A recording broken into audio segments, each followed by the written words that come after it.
नमस्कार दोस्तों, स्वागत है आपका हमारे YouTube चैनल दिव्यांग टेक्नोलॉजी में। आज हम आपको बताएंगे कि दिव्यांग व्यक्तियों को कहां पर जॉब अप्रेंटिसशिप जॉब निकली हुई है। यहां पर हम उसका ऑफिशियल नोटिफिकेशन देखते हैं। तो ऑफिशियल नोटिफिकेशन में यह है, भोपाल से निकली हुई है दिव्यांग व्यक्तियों के लिए अप्रेंटिस जॉब। इसका फॉर्म जो है 1/3/2021 से मतलब 1 मार्च से 30 मार्च तक भरा जाएगा। इसके बाद आगे पूरी डिटेल देखते हैं। यहाँ पर सीट का शैक्षणिक योग्यता और अलग अलग चीज़ें दी गई हैं, जैसे फिटर में 10+2 और ITI होना चाहिए NCVT SCVT से, और मिनिमम यह 50% मार्क्स आपके उसमें 10th में होना चाहिए। इसके बाद यहाँ पर सीट दी है किसकी कितनी निकली है और 1 वर्ष का अप्रेंटिस। इसी प्रकार पूरी डिटेल दी गई है, मगर दिव्यांग व्यक्ति यहाँ पर जो है यहाँ पर सीटें नहीं दी गई है विकलांग व्यक्तियों के लिए, दिव्यांग व्यक्ति के लिए, तो उसकी सीटें नीचे दी गई है।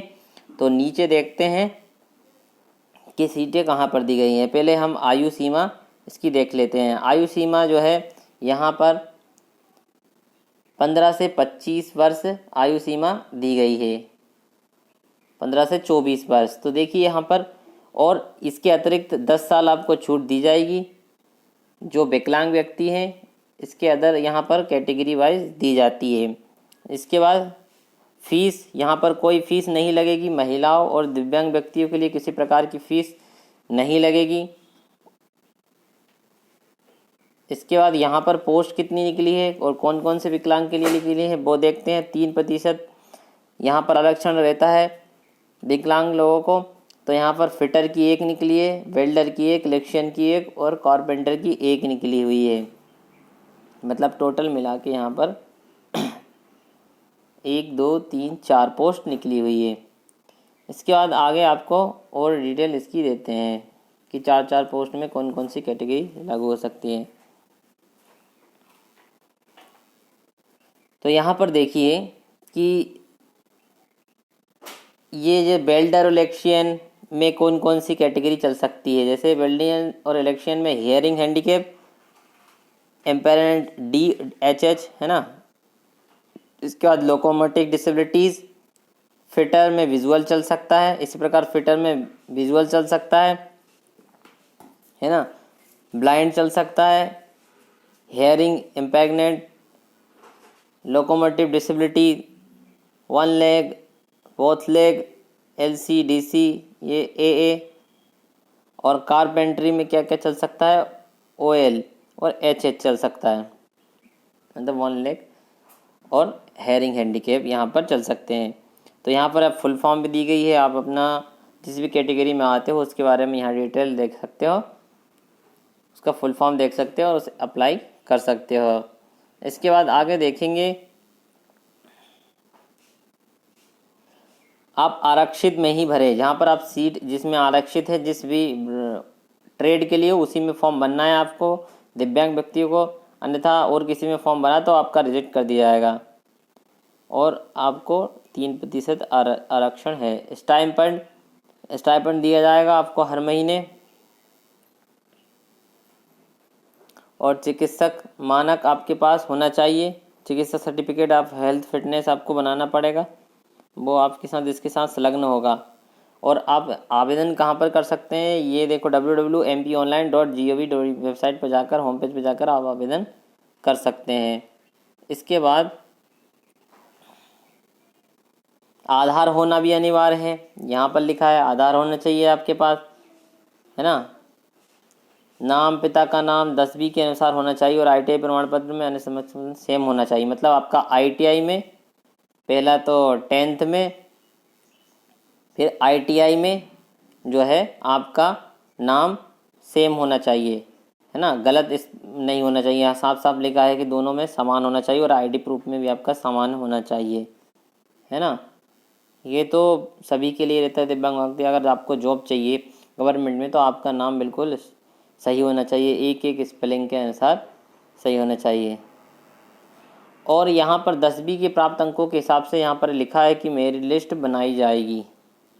10वीं के प्राप्त अंकों के हिसाब से मेरी लिस्ट तैयार की जाएगी। मैं आपको दिखा देता हूँ, ये देखिए यहाँ पर लिखा है उम्मीदवारों को चयन 10वीं की प्राप्त अंकों प्रतिशत दस्तावेज सत्यापन करने के बाद उपरांत बनाई जाएगी। और अगर किसी का CGPA में है तो वह परसेंटेज में निकाल के अपने वहाँ परसेंटेज में अपन को डालना है, फॉर्म में फिल करना है। इसके बाद यहाँ पर 1.5 गुना बुलाया जाएगा, मतलब एक पोस्ट पे, मतलब यहाँ पर 1.5 गुना बुलाया जाएगा। जैसे पोस्ट 5 है तो 5 का 1.5 गुना करेंगे तो कितना होगा, 5 और 7, इस प्रकार से हो सकता है। 7-8 लोगों को बुला सकते हैं यहाँ पर। इसके बाद क्या क्या सर्टिफिकेट रिक्वायरमेंट है वो दिया गया है। 10 SSC 10 certificate, ITI NCVT SCVT जैसे OBC ST जिसमें भी आते हो है ना, और डिसेबिलिटी सर्टिफिकेट तो अपने दिव्यांग व्यक्तियों के लिए है ना। इसके बाद 12th सर्टिफिकेट, यहाँ पर इतने डॉक्यूमेंट्स आपको चाहिए। इसके बाद आपको पहले इस वेबसाइट पे www.apprenticeship.gov पर जाकर आपको रजिस्टर्ड करना पड़ेगा। इसके बाद आप इसमें फॉर्म भर सकते हैं।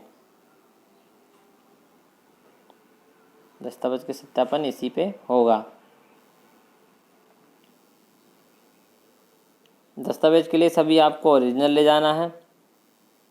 और ये देखें आपने फ़ोटो, आधार कार्ड, मतदाता पहचान पत्र, ये सब इसमें से कोई एक आपको, मतलब आइडेंटिटी प्रूफ में से कोई एक ID आपको लेके जाना है।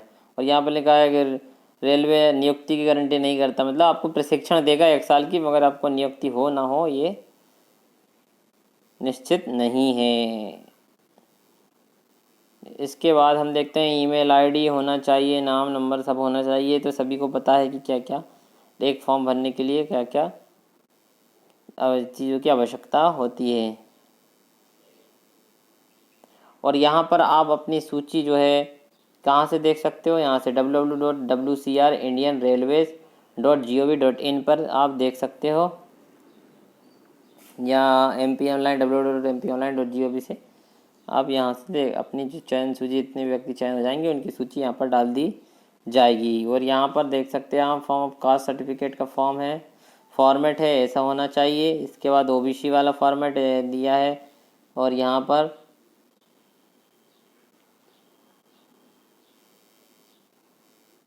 आगे देखेंगे कि शेड्यूल का ये सब, मतलब जितने भी फॉर्मेट है सर्टिफिकेट के वहाँ पर दिए गए हैं कि किस किस फॉर्मेट में होना चाहिए। डिसेबिलिटी सर्टिफिकेट दिया है हमारे दिव्यांग भाइयों के लिए, नहीं है